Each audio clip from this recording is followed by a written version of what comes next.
इसका क्रांतिकारी प्रभाव हुआ है।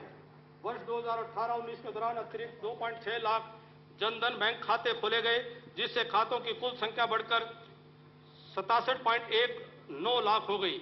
इनके माध्यम से 31 दिसंबर 2018 तक 2319.88 करोड़ रुपए की राशि जमा हुई। इस वर्ष के दौरान जनधन योजना में 177.73 करोड़ रुपए की अतिरिक्त राशि जमा हुई। ग्रामीण और शहरी क्षेत्रों में खोले गए खातों की संख्या क्रमशः 32.80 लाख और 34.39 लाख है। इसके अलावा 61.43 लाख रुपए कार्ड जारी किए गए। वर्ष 2015 में शुरू होने से लेकर 31 दिसंबर 2018 तक प्रधानमंत्री सुरक्षा बीमा योजना के तहत 30.48 लाख व्यक्तियों, प्रधानमंत्री जीवन ज्योति बीमा योजना के तहत 9.3 लाख व्यक्तियों तथा अटल पेंशन योजना के तहत 2.67 लाख व्यक्तियों को नामांकित किया गया। यह संख्या निरंतर बढ़ रही है।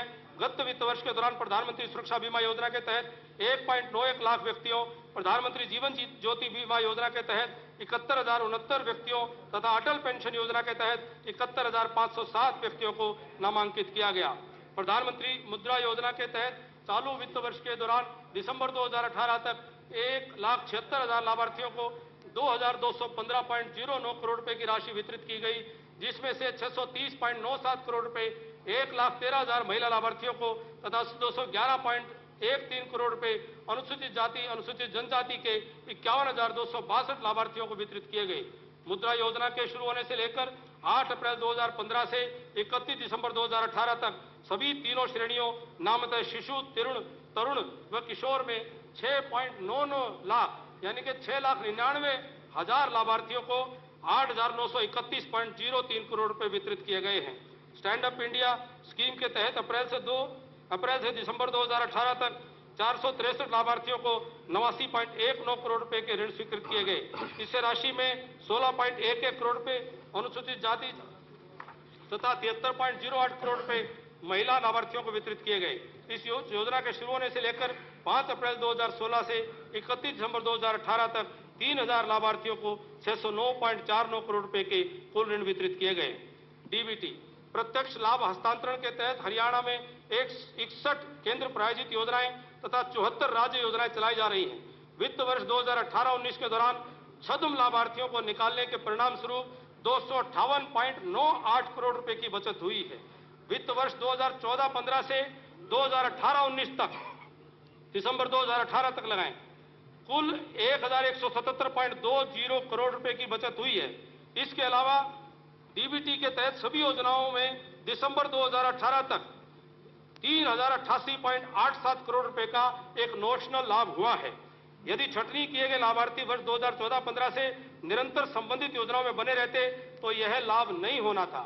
हरियाणा 1 जनवरी 2016 से अपने कर्मचारियों और पेंशन भोगियों के लिए 7वें वेतन आयोग की सिफारिशें लागू करने वाला अग्रणी राज्य है, जिससे लगभग 2,300 करोड़ रुपए वार्षिक का अतिरिक्त वित्तीय भार पड़ा है। सरकार ने 46 निगमों, बोर्डों और सहकारी संस्थानों के कर्मचारियों के लिए भी 1 जनवरी 2016 से 7वें वेतन आयोग की सिफारिशें लागू की हैं, जिससे लगभग 287 करोड़ रुपए वार्षिक का अतिरिक्त वित्तीय भार पड़ा है।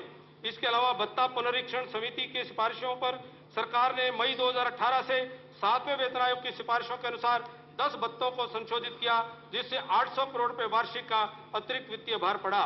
लगभग 56,000 युवक युवतियों को पारदर्शी ढंग से योग्यता के आधार पर सरकारी नौकरियों के लिए चुना गया है। सरकारी क्षेत्र में सर्वाधिक युवाओं को न केवल संख्या में बल्कि गुणवत्ता में योग्यता के आधार पर नौकरियां देने का एक इतिहास रचा गया है।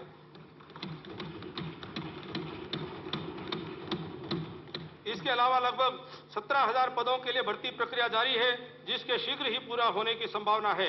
आर्थिक रूप से कमजोर वर्गों के लिए सरकारी नौकरियों में 10% आरक्षण देने का हाल ही में लिया गया निर्णय राज्य सरकार की एक और प्रमुख पहल है।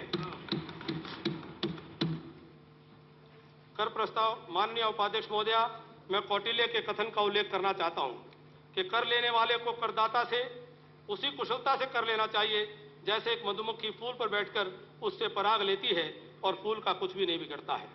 इसी भावना के अनुरूप पिछले वर्षों की भांति इस वर्ष भी मैं न तो हरियाणा मूल्य वर्धित कर एचवैट अधिनियम 2003 के तहत करों के वर्तमान दरों में कोई परिवर्तन करना चाहता हूं, न ही वित्तीय वर्ष 2019-20 के बजट अनुमानों में किसी नए कर का प्रस्ताव करता हूं। टैक्स रहित बजट है डॉक्टर कादयान। राजस्व कोई कर प्राप्ति, नहीं, कोई कर्जा नहीं, माननीय उपाध्यक्ष कोई महोदय, डर नहीं। हालांकि मैंने वर्ष 2019-20 के लिए किसी नए कर का प्रस्ताव नहीं किया, लेकिन मुझे विश्वास है कि कर और गैर कर राजस्व प्राप्तियों की बेहतर वसूली के जरिए वर्ष 2019-20 में 82,219.41 करोड़ रुपए की राजस्व की प्राप्ति होगी, जबकि संशोधित अनुमान 2018-19 में प्राप्तियां 76,828.11 करोड़ रुपए थी। इसमें राज्य की स्वयं की 51,105 करोड़ रुपए की कर राजस्व प्राप्तियां और 10,024.95 करोड़ रुपए की गैर कर राजस्व प्राप्तियां शामिल हैं। कर राजस्व के प्रस्तावित प्रमुख स्रोतों जीएसटी से 22,750 करोड़ रुपए, वैट से 10,900 करोड़ रुपए, आबकारी शुल्क से 7,000 करोड़ रुपए और स्टैंप एवं पंजीकरण से 6,500 करोड़ रुपए प्राप्त होंगे। गैर कर प्राप्तियों में ईडीसी से 3,500 करोड़ रुपए, परिवहन से 2,000 करोड़ रुपए और खनन से 800 करोड़ रुपए शामिल हैं। आदरणीय उपाध्यक्ष महोदया, मैं पिछले 4 वर्षों के अनुभव के आधार पर कह सकता हूं कि जो मैंने राजस्व प्राप्तियों का लक्ष्य यहां पर रखा है, मुझे पूरा विश्वास है कि इस लक्ष्य को भी हम आगे लेकर के जा सकते हैं। इसे भी आगे हरियाणा के लोगों में वह प्राप्त कराने का वो मादा है। इसके अतिरिक्त सरकार अपने सकल राज्य घरेलू उत्पाद के 3% तक ऋण ले सकती है, जो कि वर्ष 2019-20 में 22,413.79 करोड़ रुपए है। इसके अलावा वर्ष 2019-20 में भारत सरकार से 9,872.82 करोड़ रुपए की राशि का सहायता अनुदान वित्त पोषण का एक अन्य प्रमुख स्रोत होगा। समग्र क्षेत्रवार हिस्सा, माननीय उपाध्यक्ष महोदया, अब मैं वित्त वर्ष 2019-20 के लिए विभिन्न क्षेत्रों के बजट आवंटन के हिस्से का संक्षेप में उल्लेख करना चाहता हूं। मैंने कुल बजट का 26.12% आर्थिक सेवाएं अर्थात कृषि एवं संबद्ध सिंचाई, ग्रामीण विद्युतीकरण सब्सिडी 10.31%, बिजली 4.63%, परिवहन नागरिक उड्डयन सड़क एवं पुल 4.12%, ग्रामीण विकास एवं पंचायत 3.85% और अन्य 3.23% के लिए आवंटित किया है। 30.69% सामाजिक सेवाएं, शिक्षा 11.61%, सामाजिक कल्याण 7.05%, स्वास्थ्य एवं परिवार कल्याण 3.80%, जन स्वास्थ्य अभियांत्रिकी 2.71% और अन्य 5.52% के लिए आवंटित किया है। सामान्य सेवाओं का 15.28%, प्रशासनिक सेवाएं 4.49%, पेंशन 8.07% और अन्य 2.72% और 27.91% ऋण की अदायगी, मूलधन 15.33% और ब्याज 12.58% के लिए आवंटित किया है।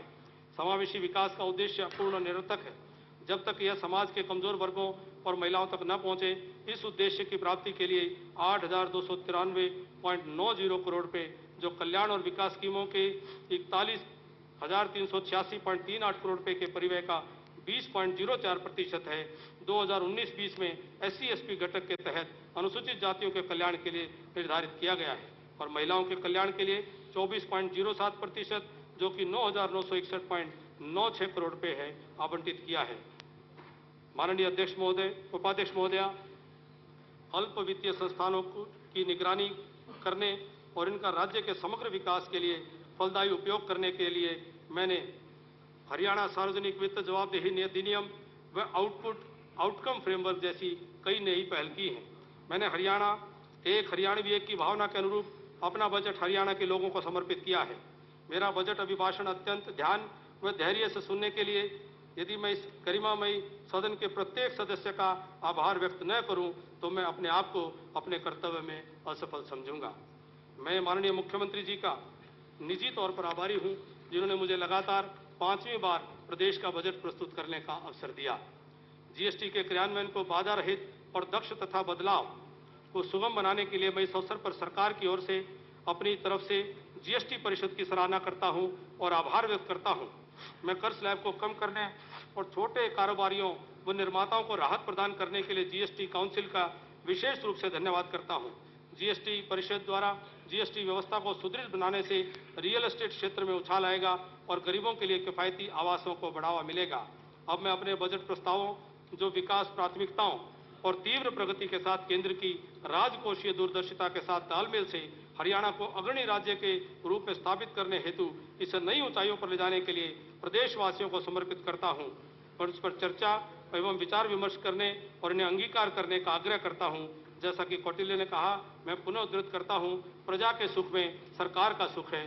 सर्वे भवन्तु सुखने के भाव के साथ आदरणीय उपाध्यक्ष महोदया, मैं इन शब्दों के साथ अब वर्ष 2019-20 के बजट को सदन के विचारार्थ और अनुमोदनार्थ प्रस्तुत करता हूं।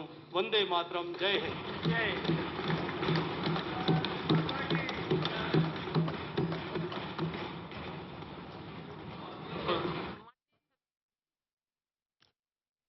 तो सर्वे भवन्तु सुखिना के साथ अपने बजट को खत्म किया, श्लोक के साथ बजट पढ़ने की शुरुआत की थी कैप्टन अभिमन्यु ने। तो कई सारे बजट में इस प्रावधान किया गया है। 1,32,00,000 का ये बजट है। पिछली बार का अगर बजट की बात करें तो 1,15,00,000 का वो बजट था। नंबरदारों का इसमें मानदेय तय किया गया है। मानदेय अभी तक 1,500 रुपए प्रतिमाह मिलता था, जिसे बढ़ाकर अब 3,000 रुपए करने का प्रावधान किया गया है। स्वास्थ्य विभाग की अगर बात करें, स्वास्थ्य विभाग में 63 अस्पताल, 125 सामुदायिक स्वास्थ्य केंद्र, 509 प्राथमिक स्वास्थ्य केंद्र के बारे में बात रखी गई है। इसका बजट पूरा तैयार किया गया है स्वास्थ्य विभाग का। 5,040 करोड़ रुपए लगभग इसका बजट बना है। और सहकारिता के लिए भी 750 करोड़ रुपए का बजट सरकार के द्वारा दिया गया है। अगर खेलकूद बात करें तो खेलकूद परियोजनाओं के लिए 401.17 करोड़ रुपए। शिक्षा की अगर बात करें तो 12,307 करोड़ रुपए। तकनीकी शिक्षा की बात करें तो उसके लिए 512 करोड़ रुपए।